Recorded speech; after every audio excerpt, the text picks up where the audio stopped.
maa ngi tudd Cheikh Fall ñu gën maa xam ci Baye Cheikh Fall délégué Goney Espoir zone 5A. waaw match bi ni ma ko jàngatee mooy bi Pape Thiaw ñëwee indi na dispositif 4-3-3 mais en première période bi ñu démarré Sénégal taxawaayam baax na indi na discipline tactique indi na engagement indi na détermination malgré am nañ fa 2 occasions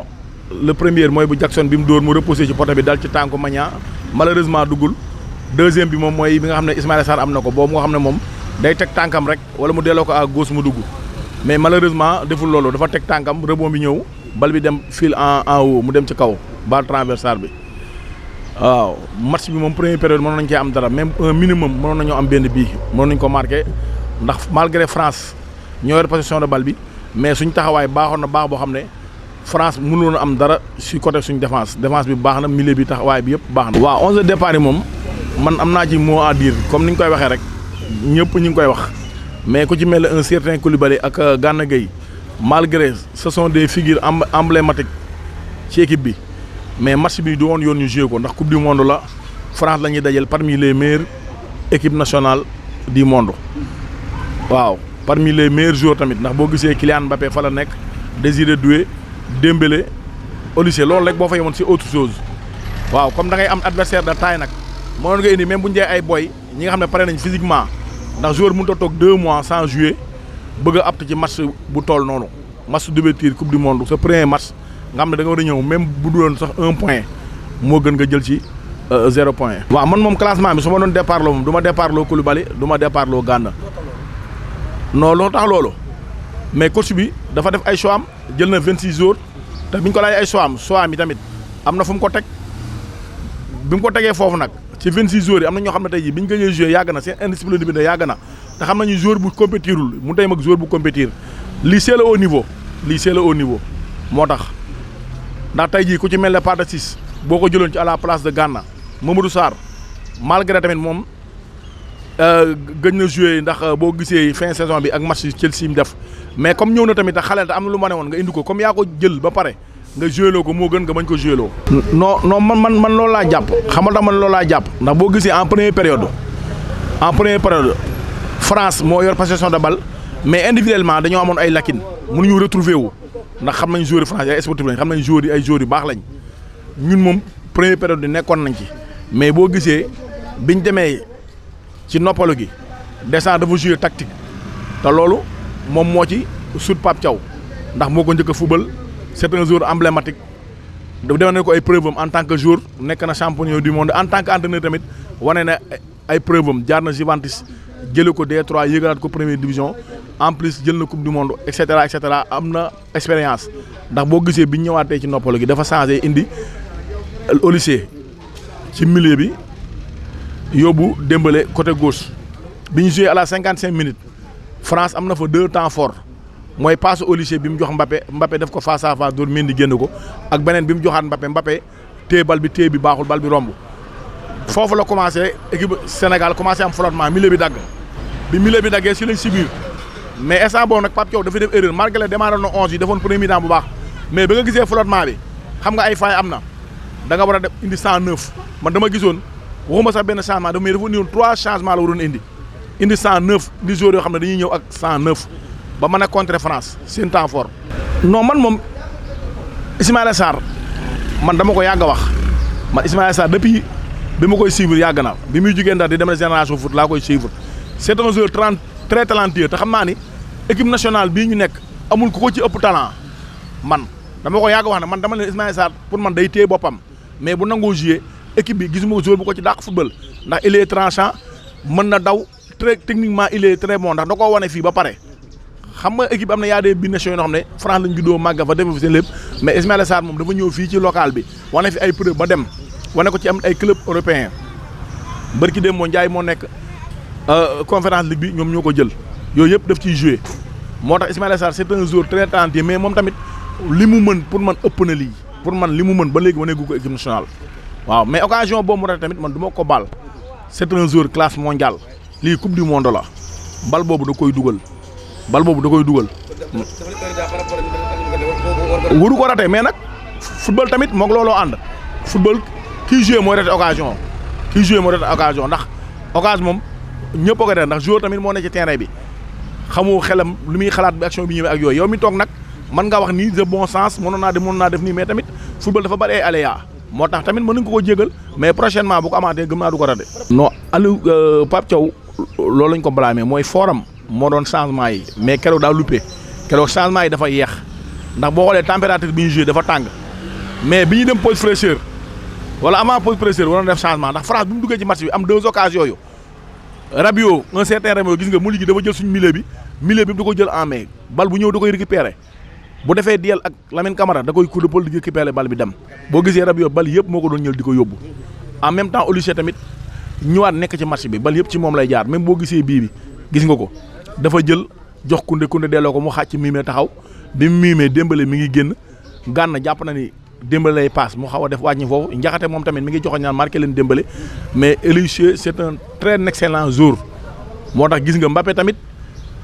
c'est un attaquant classe mondiale ndax boo xoolee démarquage Mbappé moo tax Olise passe ko bal bi loolu noonu c'est une damier c'est un joueur professionnel loolu damier la boo gisee loolu école football yi mën nañu ko jàngale ndax boo gisee Olise ni mu yoree bal bi xaw a miime tuuti xool lii lecture bi Dembélé mi ngi laaj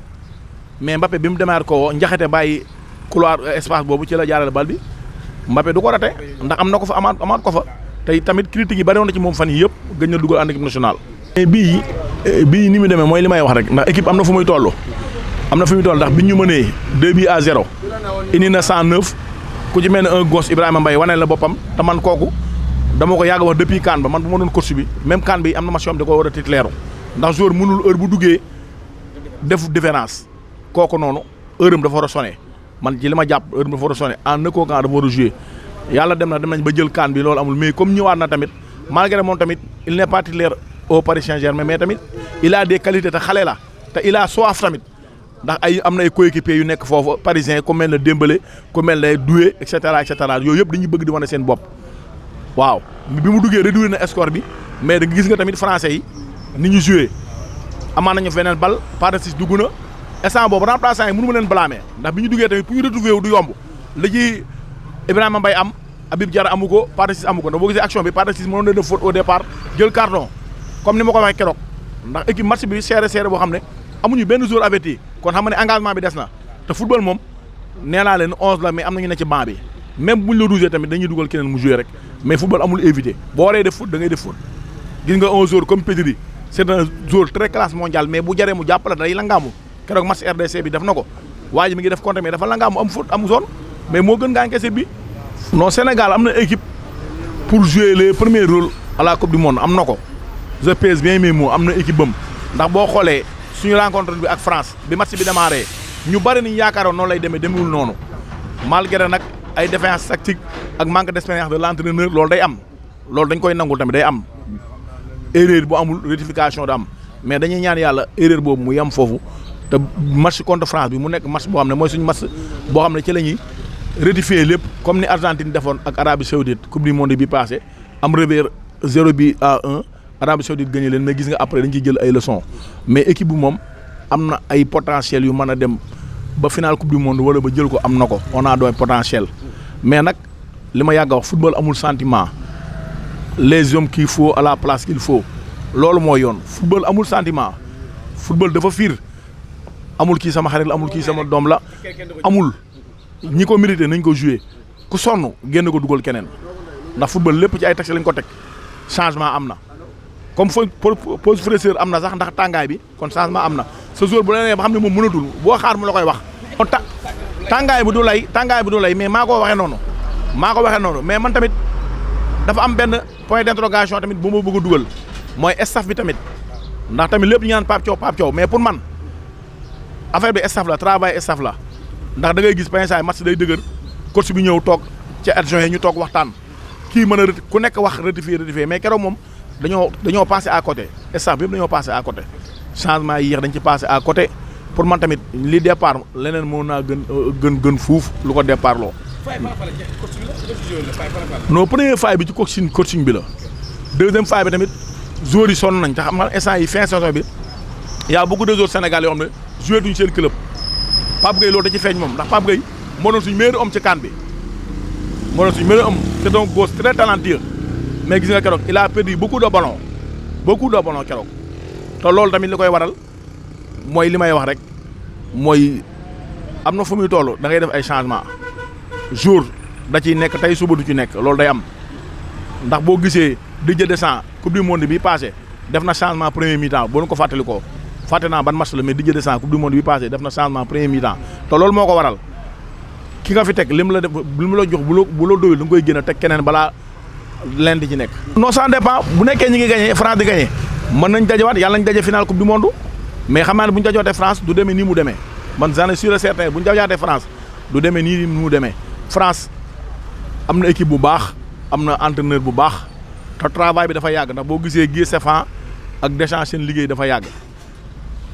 lool équipe bi dañ mag ba te c'est une équipe très jeune des défenseurs très costauds avec des milieux de terrain ku mel ne Tchouaméni ak Rabiot ndax gis nga Rabiot France dafa wane boppam ndax dañu demoon compétition def ko réserviste moom mu gedd ne du nekk réserviste ndax wane na ne moom am na place équipe bi te tey loolu da koo wane boo gisee mi ngi Milan lay compétir mais gis nga c'est un très bon joueur daanaka milieu de terrain bi deuxième mi-temps suñu milieu bi yëpp moo leen yóbbu au frigo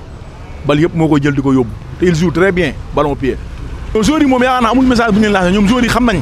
ndax joueurs yi c'est des professionnels te joueurs yi tamit xam nañ compétition lañ dem ku ci ne bëgg nga wane sa bopp club bi nga nekk nga dem club bu ko gën a mag waaw te ndax ñoom lii lañ am mooy football te football moom boo ci nekk da nga war a dem au sommet entraîneur bi tamit xam na lu koy xaar ndax def na am na lu mu fi def ci CAN bi war na mën a ñëw wane leneen war na mën a ñëw fi Sénégal yemoon en 2002 muy quart de finale moo war na mën a ñëw romb ko dem ba finale loolu war na ko mën na ko Sénégal on a des joueurs am nañ équipe bi bu jeune lañ yor boo xoolee moyen d'âge bi daanaka Kalidou Koulibaly Sadio Mané ak Gana Gueye rek ñoo ci âgé yenn âgé yi ak Edouard Mendy mais deuxième ay booy ay xale lañ. maa ngi tudd Djibril Ndiaye dëkk Thiès di seetaan football daan naa football ne daan après ma raté mais football maa ngi koy suivre. Pape Thiaw dafa raté sélection ndax football du religion du dara Malang Sarr mënul ne le meilleur défenseur du France di sénégalais jëloo ko football dañ ne la l'homme qu'il faut à la place qu'il faut kii daa yàgg si équipe bi ancien la loolu moo gagné Sénégal parce que Sadio Mané warul woon a démarrer Koulibaly warul woon a démarrer voilà looloo tax lu ne defal nañ ko Sénégal jour bu ne defal nañ ko mais toll nañ foo xam ne aptuñu pour démarrer États-Unis il fait chaud là-bas te ñoom nekkatuñuy xale soo xoolee Koulibaly toog na 45 jours yoo xam ne footballul ñu naan sax est-ce que dina dem wala du dem incertain lu toll ni match France ay Mbappé ak attaquant ñoom Dembélé nga fay teg Koulibaly c'est pas normal Malang Sarr dafa waroon a ñëw. voilà foofu ngeen di juumee moniteur li Ibrahima Mbaye def keroog Sadio Mané defu ko non parce que Ibrahima Mbaye il est plus jeune que Sadio Mané football xale moo koy def maa ngi gis ñuy wax Gana Gueye il a fait un bon match parce que dafa taxaw milieu récupérateur la benn lay def man sam problème mooy Pape Thiaw ak Lamine Camara man mooy sam problème Lamine Camara musul dox benn match Sénégal te toujours Pape Thiaw da koy teg mais y a problème foofu pourquoi pas keroog Lamine Camara doo ko génn démarré loo Habib Diarra suñ demee ba digg bi nga xam ne Gana amatul compétition nga dugal Pathé Cissé changement bi mu def soo xoolee changement football ñu 15 minutes France jël mais kon suñ ko démarré woon dañuy am lu gën loolu parce que tey ku toll ni Ibrahima Mbaye warutul toog si banc si équipe bi Iliman Ndiaye d'accord naa mu doon comme un jockey Pathé Cissé d'accord dafa war di démarrer si équipe bi mook Habib Diarra il joue très bien moo man moo ma gënal Lamine Camara parce que Lamine Camara su dee récupérateur nga koy jël passe man gisuma lu mu fay def toujours day tardeel jeu bi Gana toog na 1 mois footballul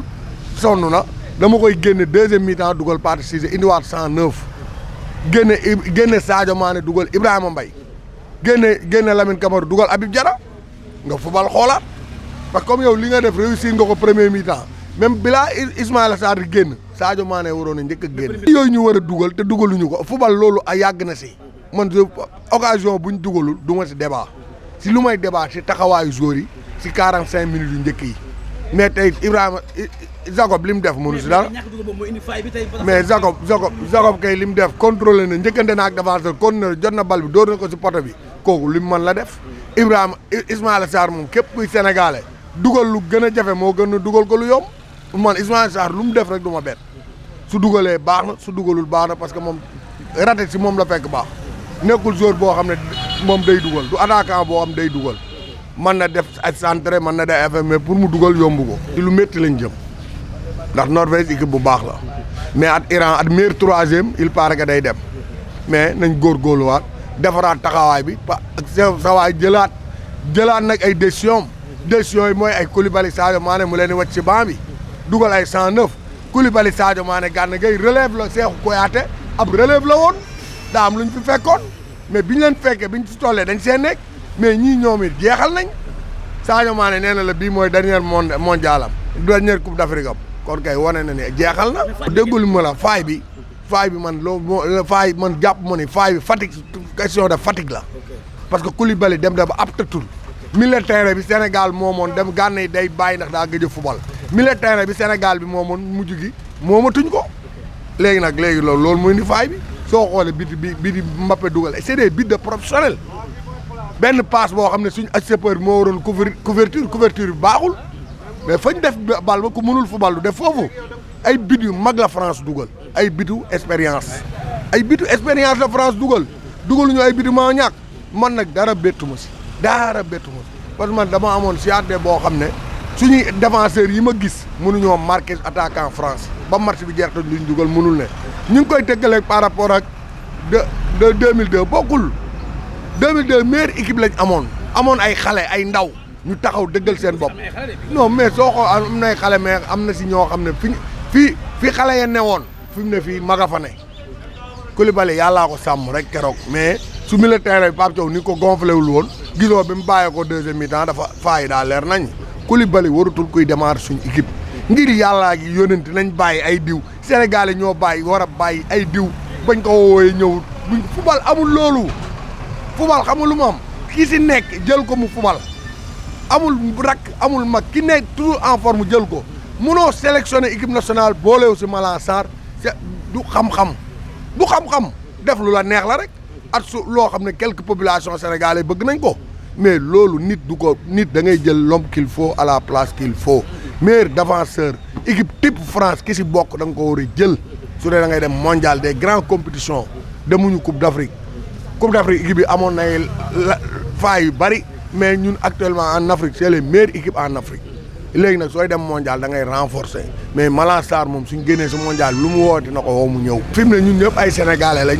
mais man su may wax si football réalité laay wax si lu métti lañ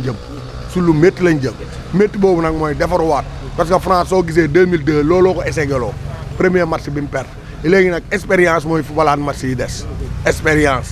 expérience bi nag mooy lan toog suudee bokk ndey bokk booy jël les meilleurs joueurs ñu football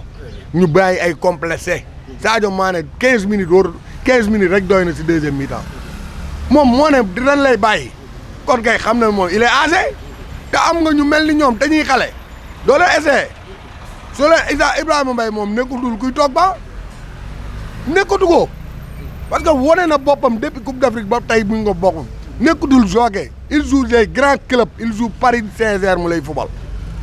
mooy meilleur buteur coupe du monde bi actuellement meilleur jeune 18 ans mu dugal kon kooku da nga koy gën responsable de xam ne li ko dese moo ëpp koo xam ne benn at a ko dese. classement xam nga équipe bu ne at na muy footballé tey mënoo ne nii la ñu looloo parce que Norvège xaw ma nan la ñuy ñëwee mais Pape Thiaw entraîneur la xam na ni daal moom man daal jàpp naa ne équipe bi moom actuellement Ibrahima Mbaye mënut see man moom tey su ma doon footballaat man Koulibaly day xaar ma dugal Ndiakhaté at Seck